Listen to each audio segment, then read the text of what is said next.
Hello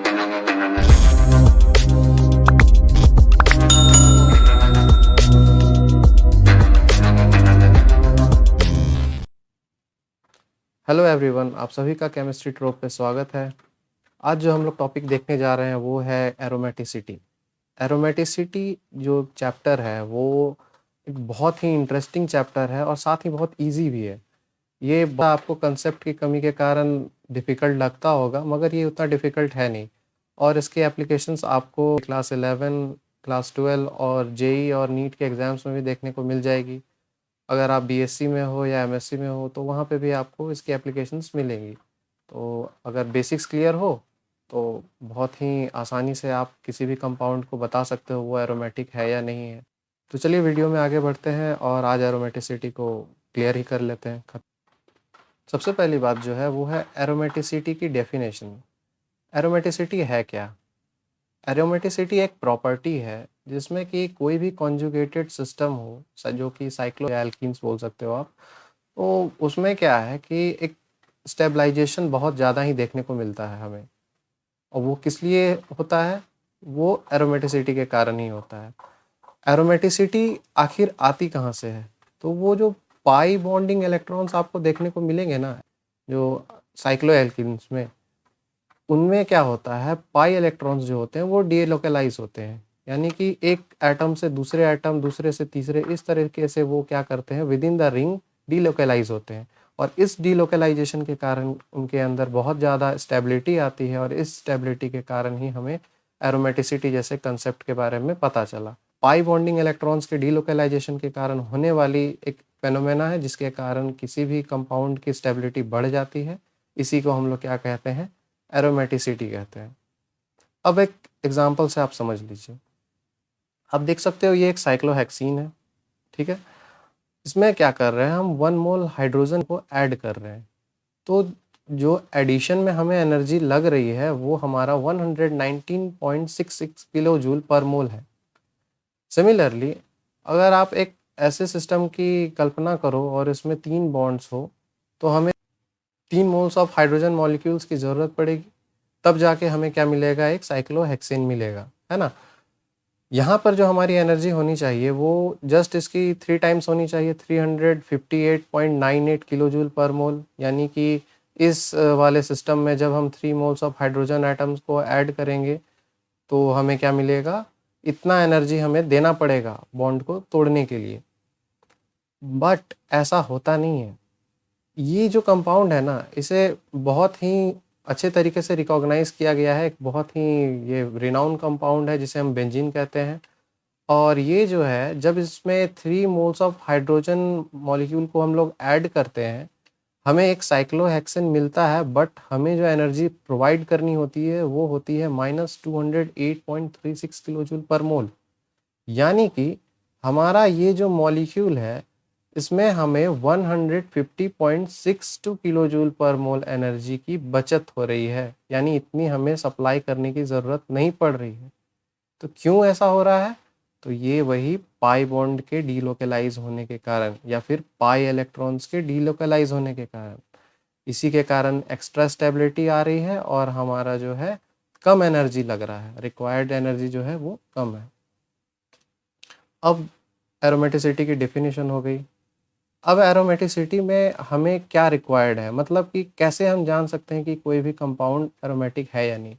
पहला जो होता है वो है कि कंपाउंड को साइक्लिक होना बहुत ज़रूरी है। किसी भी एरोमेटिक कंपाउंड की जो पहली पहचान होती है वो ये होती है कि वो कंपाउंड एक साइक्लिक कंपाउंड है। साइक्लिक का मतलब जैसे कि एक ये सिस्टम आप देख सकते हो, ये सारे जो है साइक्लिक सिस्टम है।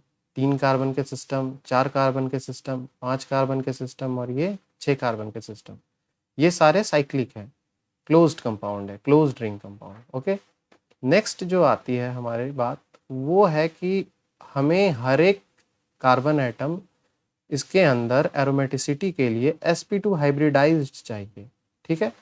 और क्या चाहिए, मॉलिक्यूल मस्ट बी प्लानर, ठीक है। मॉलिक्यूल प्लानर होना चाहिए और हर एक कार्बन एटम कैसा होना चाहिए, sp2 हाइब्रिडाइज्ड होना चाहिए।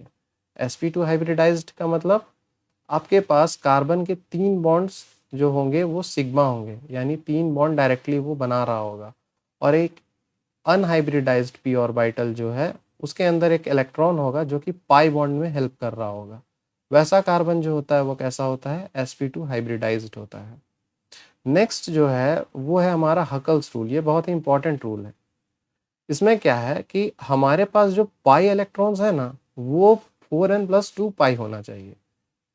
4n+2 पाई इलेक्ट्रॉन जिस भी सिस्टम में हमें मिल जाएगा वो सिस्टम हमारा क्या होगा, वो एरोमेटिक होगा, प्रोवाइडिंग कि वो sp2 हाइब्रिडाइज भी हो और साइक्लिक भी हो। ठीक है ना। जैसे कि ये 2 पाई इलेक्ट्रॉन्स हो गए, ये 6 पाई इलेक्ट्रॉन सिस्टम हो गए, ये 10 पाई इलेक्ट्रॉन सिस्टम हो गए, ये 14 पाई इलेक्ट्रॉन सिस्टम हो गए। यहाँ देखने की बात ये है कि इन सबको अगर आप 4 से डिवाइड करो तो आपको क्या मिलेगा, रिमाइंडर 2 मिलेगा। तो पाई इलेक्ट्रॉन्स जो भी हम काउंट करेंगे 4 से डिवाइड करके देख लेंगे, अगर 2 आ जाएगा तो हम कह सकते हैं वो क्या है, हकल्स रूल को फॉलो कर रहा है। नेक्स्ट अब हम लोग देखते हैं एरोमेटिसिटी। जिस तरीके से हम लोगों ने समझा वैसे ही एक एंटी एरोमेटिक कंपाउंड भी होते हैं और नॉन एरोमेटिक कंपाउंड भी होते हैं। तो इन तीनों में डिफरेंस क्या है इस स्लाइड से समझ लेते हैं। सबसे पहला जो है हमारा एरोमेटिक कंपाउंड, यानी एरोमेटिसिटी की क्राइटेरिया। पहली क्राइटेरिया होगी कि वो कंपाउंड साइक्लिक होगा। दूसरी जो क्राइटेरिया होगी वो sp2 हाइब्रिडाइज्ड होनी चाहिए उसके कार्बन एटम्स को। तीसरी क्राइटेरिया, मॉलिक्यूल जो है वो मस्ट बी प्लानर, यानी पूरे का पूरा कंपाउंड जिसे हम देख रहे हैं एरोमेटिक के तौर पे वो प्लानर होना बहुत ही ज़्यादा ज़रूरी है। कभी कभी क्या होता है sp2 हाइब्रिडाइज होता है बट प्लानर नहीं होता है, तो वैसा कंपाउंड हम लोग एरोमेटिक नहीं कह सकते हैं। चौथा हमारा 4n+2 पाई रूल है ना, जो कि हकल्स रूल भी कह सकते हो आप। एंटी एरोमेटिक क्या होता है, जो भी कंपाउंड एंटी एरोमेटिक है वो साइक्लिक तो होगा ही जैसा एरोमेटिक है, sp2 हाइब्रिडाइज्ड भी होगा, प्लानर भी होगा, बट ये 4n+2 पाई इलेक्ट्रॉन के रूल को फॉलो ना करके ये अपना एक अलग रूल है 4n पाई रूल को वो फॉलो करता है। यानी कि जिस भी सिस्टम में हमें साइक्लिक sp2 और प्लानर होने के बाद 4n पाई इलेक्ट्रॉन्स मिल जाए, यानी उसकी जो पाई इलेक्ट्रॉन्स होगी ना वो 4 से कम्प्लीटली डिविजिबल होगी, तो वैसे सिस्टम को हम क्या बोलेंगे, एंटी एरोमेटिक सिस्टम। नेक्स्ट जो है वो हमारा आ जाता है नॉन एरोमेटिक। तो नॉन एरोमेटिक कंपाउंड कौन से कंपाउंड होंगे, जो रेगुलर कंपाउंड हो गए, जैसे कि मिथेन हो गए, इथेन हो गए, प्रोपेन हो गए, या जो भी ओपन चेन्ड हो गए, या जो प्लानर नहीं है, या जो sp2 नहीं है, जो साइक्लिक नहीं है, या साइक्लिक होने पर sp2 या प्लानर कुछ भी नहीं है, वो सारे नॉन एरोमेटिक के अंदर आ जाएंगे। ठीक है। अब तो ये हो गया हमारा aromatic compound, non aromatic compound, anti aromatic compound. अब हम लोगों ने जो भी थ्योरी थी वो हम लोगों ने सीख ली। अब हम लोग क्या करेंगे कि इसे अप्लाई करेंगे, क्या ये सारे चीज़ एप्लीकेबल है या नहीं, और डिफरेंट एग्जांपल्स को हम लोग सीखेंगे जो एग्जाम्स में पूछे जाएंगे या पूछे गए होंगे। ठीक है। सबसे पहला हमारा सिस्टम आता है साइक्लोप्रोपिन सिस्टम। साइक्लोप्रोपिन में क्या होता है कि हमारे पास एक रिंग है जिसके अंदर हमें 3 कार्बन एटम्स देखने को मिल रहे हैं। इस रिंग के अंदर आप देख सकते हो कि ये 2 कार्बन एटम जो है वो sp2 हाइब्रिडाइज्ड है। sp2 हाइब्रिडाइज्ड कैसे है, तो डबल बॉन्ड के साथ कनेक्टेड है, इसीलिए sp2 हाइब्रिडाइज्ड है, आप डायरेक्ट पकड़ सकते हो। मगर ये जो हमारा कार्बन एटम है ये हमारा sp3 है।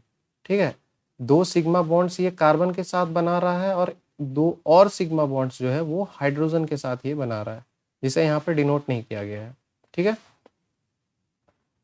तो इस तरीके से अब अगर हम इसे क्राइटेरिया पर चेक करें तो सबसे पहले हम देखेंगे क्या ये कंपाउंड साइक्लिक है। हाँ, ये साइक्लिक है।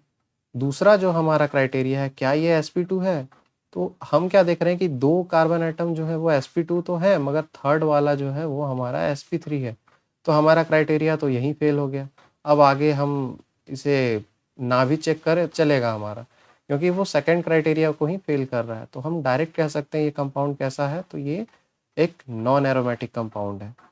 सिमिलरली अब अगर हम नेक्स्ट एग्जांपल को देखें साइक्लोप्रोपिनाइल एनायन को, तो यहाँ हमारा क्या हो रहा है कि दोनों कार्बन जो है, जैसा कि ये साइक्लोप्रोपिन सिस्टम में था, sp2 तो है मगर जो थर्ड कार्बन हमारा यहाँ पर sp3 था वो अब sp2 हो गया।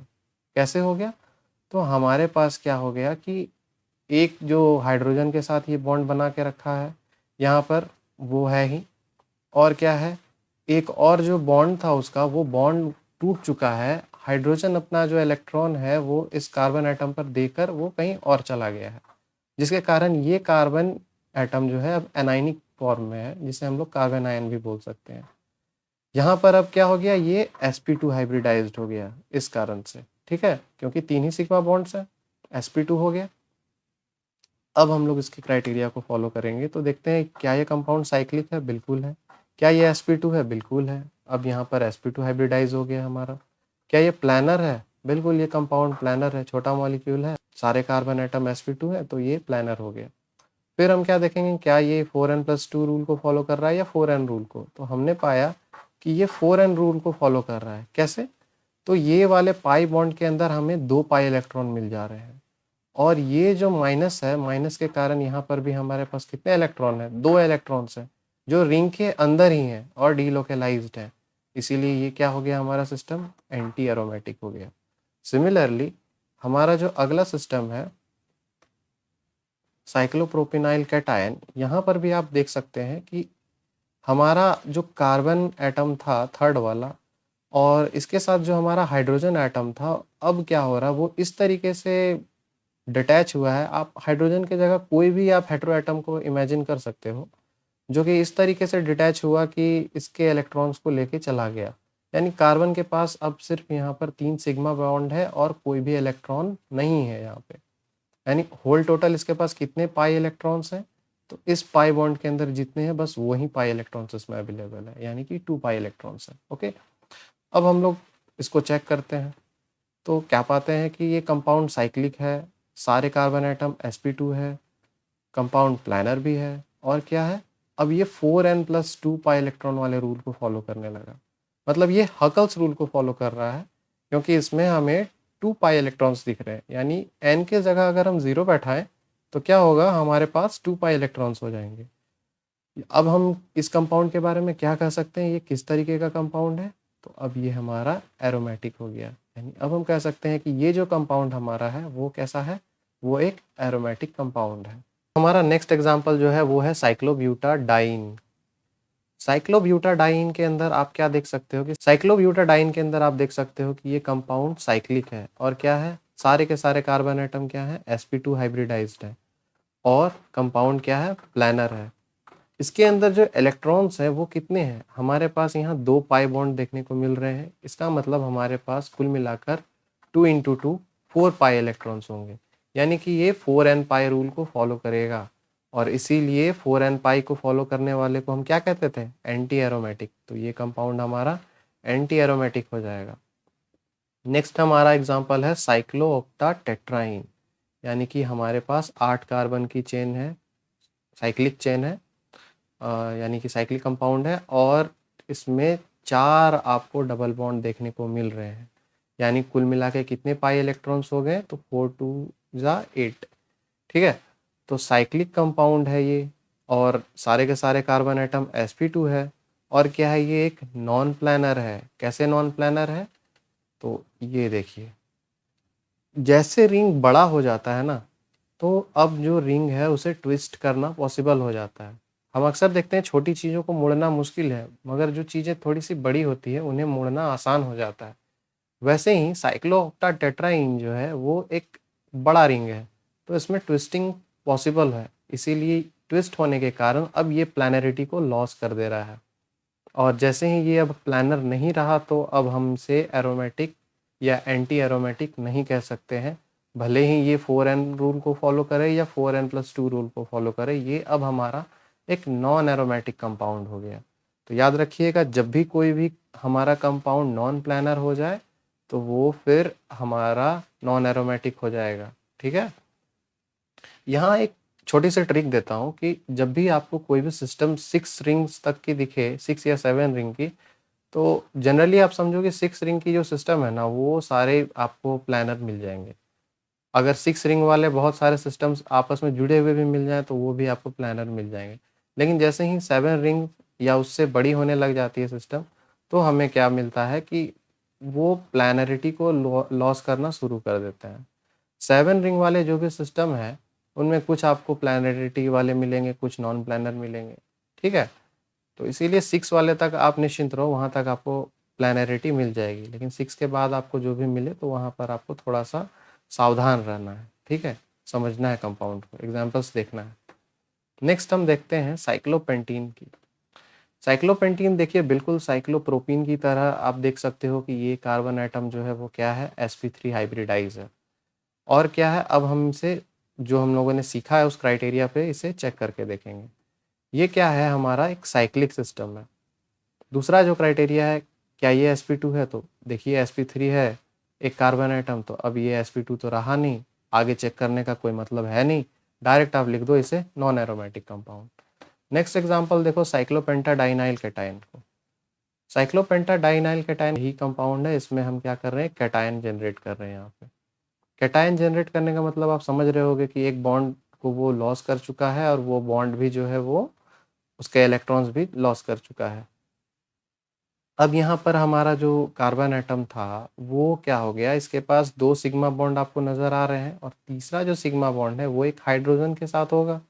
तो 3 सिग्मा बॉन्ड है, अब ये sp2 हो गया, ठीक है? तो अब ये कंपाउंड हमारा sp2 हाइब्रिडाइज्ड में काउंट होगा। तो पहला जो था क्राइटेरिया, क्या ये साइक्लिक है? बिल्कुल है। क्या ये कंपाउंड sp2 है? सारे कार्बन एटम हमें sp2 नज़र आ रहे हैं। क्या ये कंपाउंड प्लानर है? तो बिल्कुल ये कंपाउंड अब एक प्लानर कंपाउंड है, ठीक है?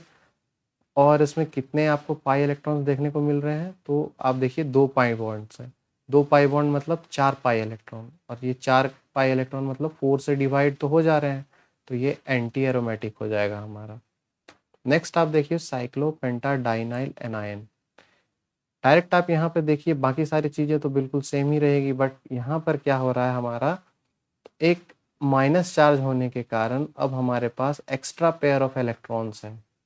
बाकी सारी चीज़ें साइक्लिक sp2 और प्लानर बिल्कुल वैसी की वैसी ही हैं। ये भी sp2 हाइब्रिडाइज है। ये वाला जो पाई इलेक्ट्रॉन्स है, इसे हम लोग, ये जो माइनस चार्ज के कारण इलेक्ट्रॉन्स आया है वो क्या है, रिंग के प्लेन के परपेंडिकुलर है, जिसके कारण अब क्या हो रहा है, हमारे पास कुल मिलाकर 6 पाई इलेक्ट्रॉन हो जा रहे हैं। 2 इसके और 2 यहाँ से, यानी 6 पाई सिस्टम हो गया, साइक्लिक है, sp2 और प्लानर हो गया, तो कंपाउंड हमारा एरोमेटिक हो गया, ठीक है? अब हम देखते हैं साइक्लोहेक्साट्राइन, या जिसे हम बेंजीन भी कहते हैं। बेंजीन जो है हम लोग अच्छे से जानते हैं, वो एक एरोमेटिक कंपाउंड है, लेकिन चलिए इसे भी चेक कर लेते हैं। क्या ये सिस्टम साइक्लिक है? बिल्कुल है। sp2 है, सारे कार्बन एटम्स देखिए डबल बॉन्ड के साथ जुड़े हुए हैं, sp2 भी है। क्या ये सिस्टम प्लानर है? तो देखिए 6 मेंबर्ड रिंग तक है, तो ये बिल्कुल प्लानर ही होगा sp2 होने के कारण। 6 मेंबर्ड रिंग जब भी sp2 हाइब्रिडाइज्ड कार्बन एटम के साथ हो, अगर सारे के सारे sp2 हो तो वो प्लानर ही होगा, ठीक है? अब देखिए इसमें कितने इलेक्ट्रॉन्स हैं पाई के, तो 3 पाई बॉन्ड है, यानी कि 6 पाई इलेक्ट्रॉन्स हैं, यानी 4 से डिवाइड करने पर हमें 2 इलेक्ट्रॉन्स एक्स्ट्रा मिल जा रहा है। इसीलिए ये हमारा क्या हो रहा है, एरोमेटिक हो रहा है। नेक्स्ट देखिए साइक्लोहेप्टाट्राइनाइल कैटायन या फिर ट्रोपिलियम कैटायन, 7 मेंबर्ड रिंग। अब यहाँ देखिए ये जो कार्बन एटम है इसके पास एक हाइड्रोजन बॉन्ड है और एक पॉजिटिव चार्ज है, और यहाँ पर क्या है, मतलब 2 सिग्मा बॉन्ड्स और जो है वो कार्बन के साथ है, यानी ये sp2 हाइब्रिडाइज है। अगर यहाँ पर ये एनायन का केस या कैटायन का केस नहीं होता तो ये डायरेक्ट कैसा होता, नॉन एरोमेटिक हो जाता, क्योंकि यहाँ पर sp3 हो जाता। अब देखिए चेक करते हैं, क्या ये साइक्लिक है? बिल्कुल है। क्या ये sp2 है? बिल्कुल है। क्या ये प्लानर है? बिल्कुल एक प्लानर कंपाउंड है। कितने पाई इलेक्ट्रॉन्स हैं? तो 1 2 3 3 पाई बॉन्ड्स, यानी 6 पाई इलेक्ट्रॉन, ये कंपाउंड एरोमेटिक है।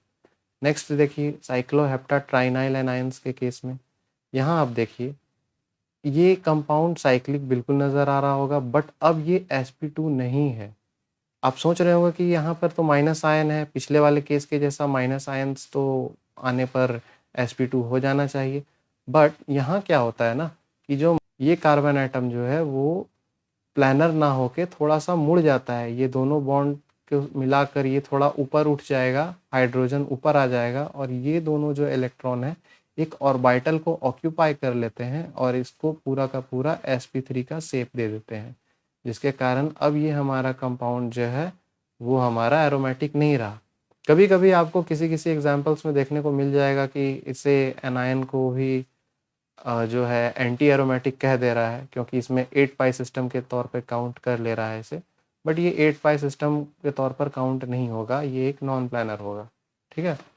तो ये नॉन एरोमेटिक है। अब एक साइक्लोडेकापेंटीन को देखिए। देखने में तो ये कंपाउंड बिल्कुल साइक्लिक है और सारे के सारे पाई बॉन्ड्स आपको नज़र आ रहे होंगे अल्टरनेट हैं, यानी डीलोकेलाइज्ड पाई बॉन्ड है। और टोटल मिला के इसमें कितने 10 पाई इलेक्ट्रॉन है, यानी 4 से अगर डिवाइड करो तो 2 आपको रिमाइंडर मिलेगा, यानी हकल्स रूल को भी फॉलो कर रहा है, यानी ये एक एरोमेटिक कंपाउंड होना चाहिए। बट अब देखो यहाँ पर क्या है, ये साइक्लिक और sp2 तो सारे है ही, बट ये कंपाउंड नॉन प्लानर है। नॉन प्लानर क्यों है? ट्विस्टिंग होता है इसमें। देखिए ये कैसा शेप ले लिया है, ये बोट की तरह शेप ले लिया है, ये पूरा का पूरा ट्विस्ट हो गया है। तो ट्विस्टिंग के कारण अब ये अपना प्लानरिटी को लॉस कर देता है और ये एक नॉन एरोमेटिक कंपाउंड बन जाता है। इसी तरह से 12 इलेक्ट्रॉन सिस्टम में आप देखिए ये क्या है, सारे चीज़ सेम ही है, साइक्लिक है, sp2 है और इसमें कितने इलेक्ट्रॉन्स हैं पाई के, तो 12 पाई इलेक्ट्रॉन्स हैं। बट ये सिस्टम नॉन प्लानर है, ये भी ट्विस्ट करेगा, बड़ा रिंग है इसीलिए, तो ये नॉन एरोमेटिक हो जाएगा। अब तक हम लोगों ने जो केस देखा वो सारे जो थे वो सारे कार्बन एटम्स वाले कंपाउंड थे। अब हम लोग हेटेरोसाइक्लिक देखेंगे। सारे के सारे पहले जितने भी थे होमोसाइक्लिक थे, अब हम लोग हेटेरोसाइक्लिक देखने जा रहे हैं। तो सबसे पहले जो हमारा हेटेरोसाइक्लिक कंपाउंड जो देख रहे हैं वो है हमारा पिरोल। पिरोल में आप क्या देख सकते हो कि ये एक 5 मेंबर्ड रिंग है, जिसमें यहाँ एक कार्बन जो है नाइट्रोजन के साथ रिप्लेस किया गया है। इस नाइट्रोजन के साथ एक हाइड्रोजन बॉन्ड है, हाइड्रोजन बॉन्ड कहना गलत होगा, इस नाइट्रोजन के साथ जो है वो एक हाइड्रोजन बॉन्डेड है और यहाँ पर हमें नाइट्रोजन के साथ 2 इलेक्ट्रॉन्स देखने को मिल रहे हैं, यानी कि एक लोन पेयर है। ये लोन पेयर जो है ना वो हमारा रिंग के प्लेन के अंदर होता है। तो अब अगर हम इसे देखने की कोशिश करें 3D स्ट्रक्चर में, तो देखिए आपको कुछ इस तरह से नज़र आएगा। यहाँ पर हमारे पास जो मेन देखना है हमें इस कंपाउंड में, वो ये देखना है क्या ये इलेक्ट्रॉन है जो लोन पेयर का वो आपके पाई इलेक्ट्रॉन्स में काउंट होंगे या नहीं होंगे। बस हमें यहाँ पर वही देखना है। तो ये वाले जो कंपाउंड है या इस तरह के जो भी कंपाउंड होते हैं उन्हें थोड़ा सा स्मार्टली डील कीजिएगा। यहाँ देखिए ये जो दोनों इलेक्ट्रॉन्स है वो रिंग के प्लेन के परपेंडिकुलर है, यानी कि जो एम्प्टी पी ऑर्बिटल है या आप कह सकते हो अनहाइब्रिडाइज्ड जो पी ऑर्बिटल है, जो अनहाइब्रिडाइज्ड पी ऑर्बिटल है उसके साथ डीलोकलाइजेशन में ये पार्टिसिपेट करेंगे, ठीक है। तो डीलोकलाइजेशन में पार्टिसिपेट करने के कारण अब ये दोनों इलेक्ट्रॉन क्या हो गए, पाई इलेक्ट्रॉन्स में काउंट हो गए। तो अब हम जब इसे चेक करेंगे तो क्या ये साइक्लिक है? हाँ है। sp2 है, बिल्कुल सारे कार्बन एटम्स चारों के चारे sp2 है और नाइट्रोजन के पास भी 3 ही बॉन्ड है तो वो भी sp2 है। और क्या देखना है हमें, क्या ये प्लानर है? बिल्कुल 5 मेंबर्ड रिंग है, प्लानर है। और कितने पाई इलेक्ट्रॉन्स हो गए अब हमारे पास यहाँ, तो यहाँ हमारे पास आप देख सकते हो 2 पाई बॉन्ड है तो 4 पाई इलेक्ट्रॉन और 2 यहाँ से आप ले लो तो 6 पाई इलेक्ट्रॉन है, जिसके कारण अब हमारे पास ये सिस्टम एरोमेटिक हो गया। सिमिलरली अब हम पेरिडीन को देखते हैं। पेरिडीन में क्या है कि आप देखिए ये एक बेंजीन के जैसा कंपाउंड है और एक कार्बन एटम नाइट्रोजन के साथ हमारा रिप्लेस हो गया है।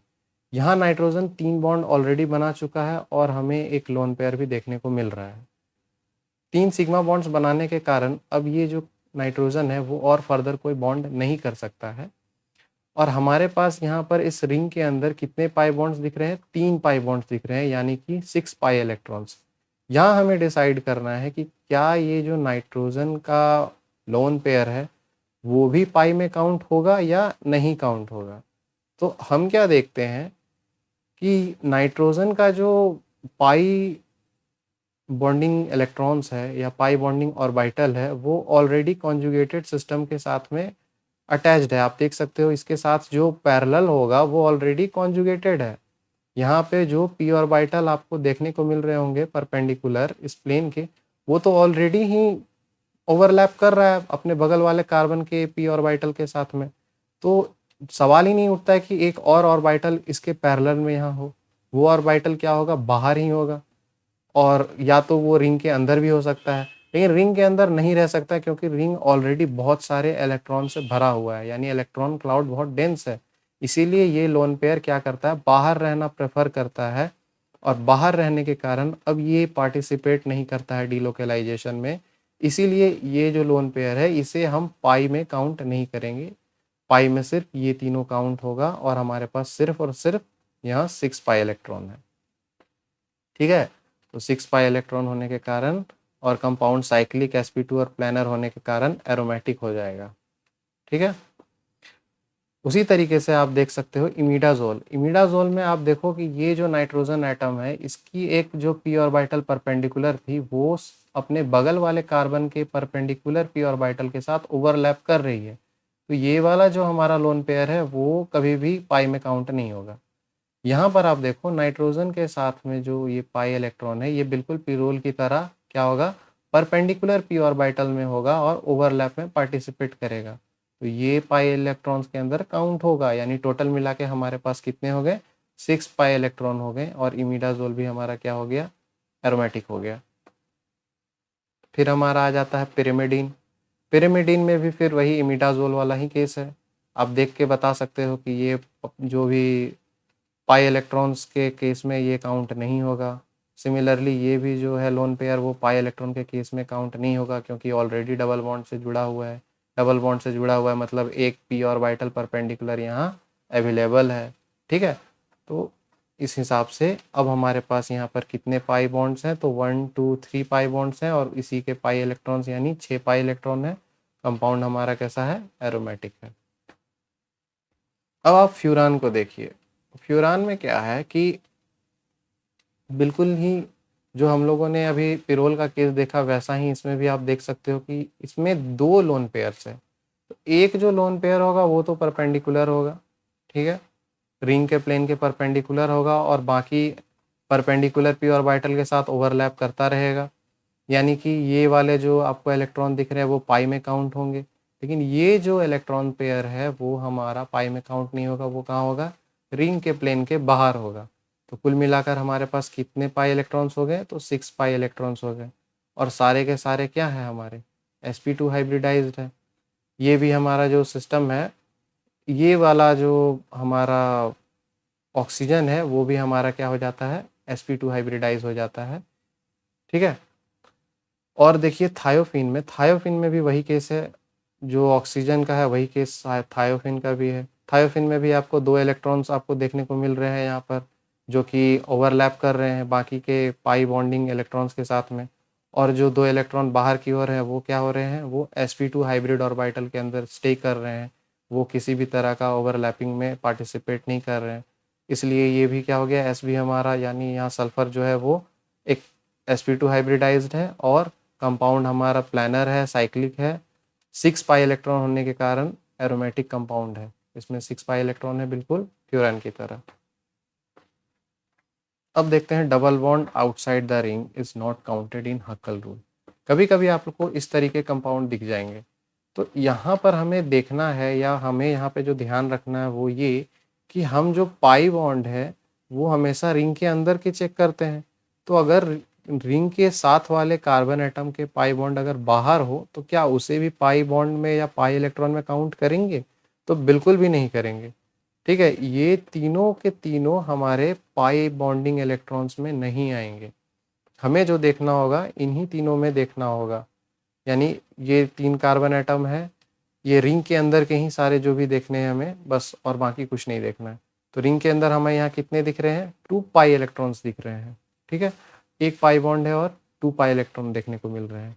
सिमिलरली इस वाले केस में आप क्या देख सकते हो कि 2 पाई बॉन्ड है यानी 4 पाई इलेक्ट्रॉन है, और यहाँ पर 3 पाई बॉन्ड है यानी 6 पाई इलेक्ट्रॉन है। तो ये हमारा कैसा हो जाएगा, 2 पाई सिस्टम हो गया, प्लानर भी है, एरोमेटिक हो गया।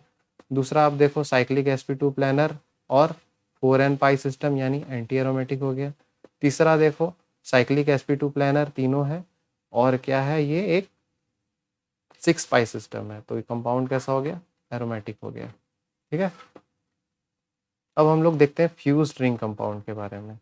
अब देखो कभी कभी आप लोगों को ऐसे कंपाउंड भी देखने को मिल जाएंगे और पूछा जाएगा क्या ये कंपाउंड जो है वो एरोमेटिक है या नहीं है। ठीक है ना, तो फ्यूज़ रिंग कंपाउंड में आप कैसे देखोगे? तो सबसे पहला जो इसका रूल होता है वो ये कि हमें सबसे पहले लार्जेस्ट रिंग को सेलेक्ट करना है। तो लार्जेस्ट रिंग कौन-सा है? ये 5 मेंबर्ड या फिर आप ये देख रहे हो ये 7 मेंबर्ड रिंग? नहीं, ये एक इनके अलावा एक और रिंग होता है, ये बड़ा-सा रिंग आप देख सकते हो। इसे हम लार्जेस्ट रिंग कहते हैं, ठीक है? ये वाले कंपाउंड को देखो, ये भी क्या है, इसका लार्जेस्ट रिंग जो है वो बाहर का है, ठीक है? अब ये भी कंपाउंड को देखो, एक ऐसा भी फ्यूज़्ड रिंग सिस्टम आपको मिल सकता है, इस तरीके के भी। अब हमें देखना है कि कौन-सा सिस्टम एरोमेटिक है या नहीं है। तो हम जो देख रहे थे कि इसमें सबसे लार्जेस्ट रिंग को सेलेक्ट करेंगे तो लार्जेस्ट रिंग हमारा सेलेक्ट हो गया बाहर का। अब इसमें पाई इलेक्ट्रॉन्स को काउंट करो तो आपको देखने को मिल रहा होगा इसमें 5 पाई बॉन्ड है लार्जेस्ट रिंग में, यानी कि हमारा जो सिस्टम है वो क्या है, 10 पाई इलेक्ट्रॉन सिस्टम है, ठीक है? और 10 को अगर 4 से डिवाइड करें तो 2 हमारा रिमाइंडर आ जाता है, यानी कि ये एक एरोमेटिक सिस्टम है। एरोमेटिक है क्योंकि ये एक साइक्लिक है, प्लैनर भी है और sp2 सिस्टम भी है। सिमिलरली आप इस वाले सिस्टम में देखो तो आपको यहाँ पर कितने इलेक्ट्रॉन दिख रहे हैं पाई बॉन्डिंग में, तो ये भी एक 10 पाई इलेक्ट्रॉन सिस्टम है। और क्या है, सारे के सारे कार्बन एटम इसमें sp2 है, ठीक है? साइक्लिक भी है और प्लैनर भी है क्योंकि ये सारे 6 मेंबर्ड रिंग बना रहे हैं, 6 मेंबर्ड के फ्यूज्ड रिंग है, ठीक है? तो ये कंपाउंड हमारा एरोमेटिक है, ओके? नेक्स्ट आप इसमें देखो तो यहाँ आपको देखने को मिल रहा होगा कि 6 पाई बॉन्ड्स यहाँ पर हैं, 6 पाई बॉन्ड्स आपको यहाँ देखने को मिल रहे हैं और ये क्या हो गया, 7वां पाई बॉन्ड हो गया, ठीक है? यानी टोटल मिला के हमें 14 इलेक्ट्रॉन्स दिख रहे हैं जो कि पाई बॉन्ड के अंदर है। तो 14 को अगर हम 4 से डिवाइड करेंगे तो क्या हमें मिलेगा, 2 इलेक्ट्रॉन बच जाएगा। तो हमारा रिमाइंडर 2 इलेक्ट्रॉन आ रहा है, इसीलिए ये भी हमारा एरोमेटिक है। सिमिलरली इस वाले सिस्टम को देखो तो इसका जो लार्जेस्ट रिंग है वो ये है। इसमें आप देखो हमारे पास 4 पाई बॉन्ड्स हैं, यानी कि हमारे पास 8 पाई इलेक्ट्रॉन है। अब 8 पाई इलेक्ट्रॉन का जो सिस्टम है वो 4 से डिवाइड करने पर तो कंप्लीटली डिविजिबल है, यानी ये एंटी एरोमेटिक हो गया हमारा। सिमिलरली इस वाले केस में देखो, इसमें आप कौन सा रिंग को सेलेक्ट करोगे? तो नहीं, आप देखो कि क्या ये कॉन्जुगेटेड सिस्टम है? क्या ये सिस्टम कॉन्जुगेटेड है? नहीं, यहाँ पर हमें देखने को मिल रहा है कि डबल बॉन्ड, सिंगल बॉन्ड और फिर डबल बॉन्ड जहाँ होना चाहिए था वहाँ पर नहीं है, वो भी सिंगल बॉन्ड है। तो यानी कॉन्जुगेशन यहाँ है ही नहीं, तो ये वाले जो रिंग है इसे हम कॉन्जुगेटेड में काउंट करेंगे ही नहीं।